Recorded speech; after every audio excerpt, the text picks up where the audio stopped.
On a recent video about a $500,000 home in my old neighborhood that I didn't feel was worth the price tag, user Rumhound5903 commented, "That price is outrageous. How anybody affords to live in any major city in California, I'll never know.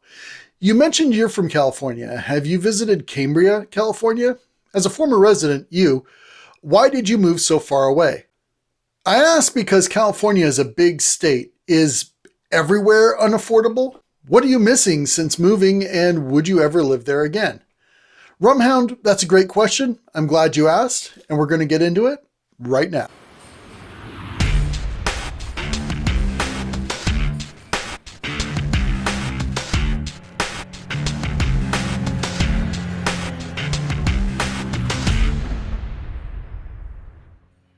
Welcome back, Remodelites, to another episode of This House is Worth How Much? I'm Dave with Remodel Media, and since 2005, I've been helping people put together kitchens, baths, outdoor kitchens, and various other home renovation projects. I'm on a mission to eliminate remodel regret, and I do that by bringing you the latest tips, tricks, and products for your home remodel. So if you're new here, follow along, have some fun. If you've been following me for any length of time, you know that 2.5 years ago, I moved my family from Southern California to Southwestern Virginia. I did this mainly for economic reasons. We couldn't make ends meet in California, and an opportunity arose to buy some property here in Southwestern Virginia, and that was a fraction of what it would cost in California. Unfortunately, I really just went from being broke by the beach to being slightly less broke in the mountains with the snow. Would I move back? In a heartbeat if I was actually able to afford to. And I mean afford a quality of life, not just barely make rent. As far as what I miss the most, I could say something like the beach or the weather, and well, I do miss those things. I have to say I miss the eloteros. I miss street corn. As for whether or not I've been to Cambria, California, the answer is no. I had to look it up. Apparently, it's a seaside village in San Luis Obispo, California. Shout out to the SLO. About halfway between Los Angeles and San Francisco. Because it's on the California coast, I know these homes were going to be expensive, but there's one home for sale that puts all the others to shame.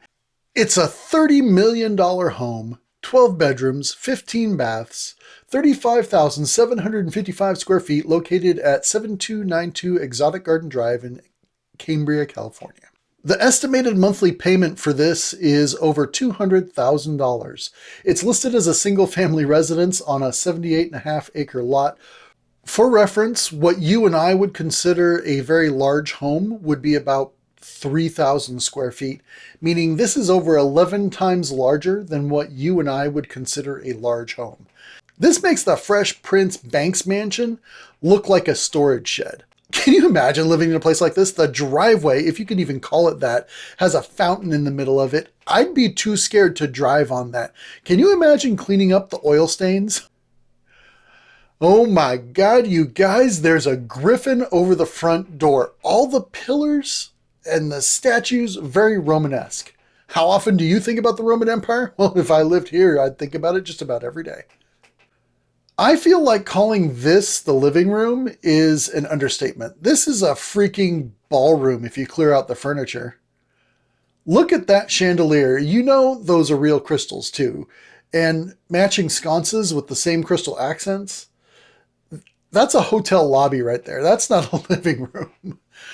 Now that's what I call a bar. These people are not getting together for drinks. They are entertaining company. Oh, look at the chandelier in this room, man. That's a multicolored crystal. Each one of these chandeliers has to cost at least $5,000 guaranteed. And then look at this kitchen. Those are very clearly Viking appliances. You have two bottom freezer refrigerators. So what's going on here is the top part is the refrigerator, the bottom is your freezer drawer. Right off the bat, I can tell you they did something that I call suiting. Some people call it badge matching. All of the appliances are from the same exact series and manufacturer. Viking likes to call this design integrity. All the handles match, all the details match, all the badges match. This is definitely important when we're looking at things like resale value or presentation, say for things like an Airbnb. The alternative to this would be to do what I call an all-star lineup, the best fridge for the customer, the best range, etc., the best dishwasher, which aren't always from the same manufacturer or catalog. You do things like hiding appliances behind cabinet panels, choosing appliances that don't have a visible logo or a very small logo, choosing appliances that have no handle.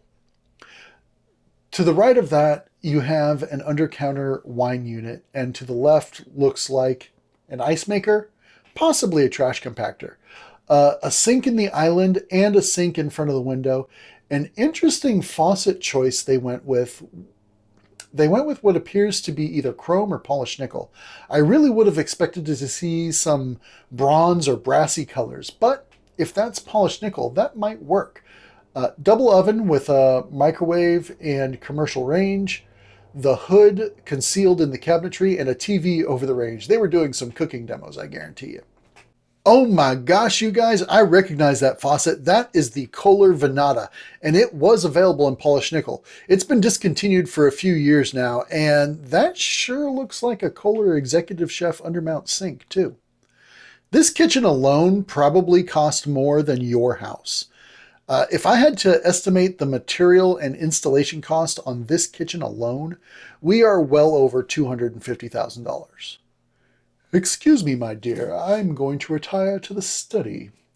Check this out. I guarantee you, whoever sat at that desk spent the equivalent of your paycheck on lunch. Giant La Cantina style doors that go out to the garden. There's no way this isn't the master bedroom. It has to be, right? Fun fact, La Cantina is a company based in California that designs and builds doors, and they were acquired by Geldwin back in 2015. Look at this bathroom, a giant sunken-in tub.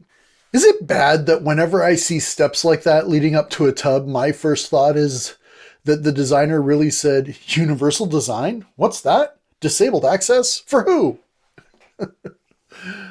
Check it out, a sauna. Who doesn't want a sauna in their house?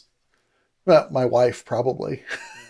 She hates the hot. She loves the cold. She's a penguin. So far, we've seen 2 of the 12 bedrooms. I wonder if we get to see all of them. This really is like a hotel. Bedroom number 3. We're starting to go from Romanesque to Victorian, I think, which brings up an interesting point. Not every room in a house has to have the same exact design, and you can shake it up a bit. Look at the makeup station and undermount tub. All right, a wine room. We just went from Rome to England to the south of France, all in one house. Look at the grape decor. That's cool. Are those grape clusters on the door handles too? And of course, in a home like this, it's going to have a movie room. I'd be surprised if it didn't have a bowling alley. And of course, how could you entertain without an outdoor kitchen? I see 2 warming drawers. I see a grill. I see a hearth oven, also referred to as a pizza oven. Although this close to the ocean, it gets very cold at night. So entertaining outdoors would need some sort of heat source. Perhaps they have those portable heaters that you see at restaurants.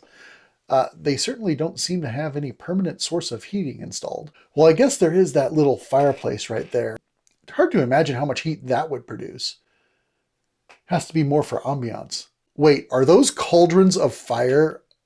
Okay, that is pretty freaking sweet, even if it is just for looks. And is that a vineyard in the backyard? Wow. Okay, I think we're back at the front door looking at the fountain again, perhaps. More outdoor entertainment space.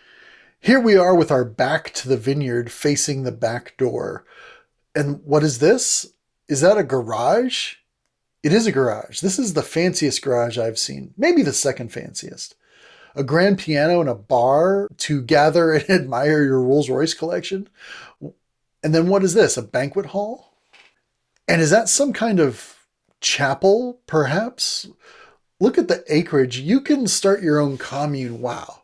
So yeah, this is one of the most opulent properties I've seen recently, although they didn't show us all 12 bedrooms or 15 bathrooms, and I didn't see a single shower system in there. Maybe Zillow puts a limit on how many pictures you're allowed to put. So how about it, folks? If you had 30 million, would you spend it on this property? What area should I do next? Keep those ideas coming. Thanks for watching. I hope you got some good information out of that episode. Go ahead and click here for more videos. Go ahead and click here to subscribe. And make sure you check out the description below for relevant links to some of the products that we discussed today. And leave your comments and questions down below because I love answering them. As always, I'll see you in the next one.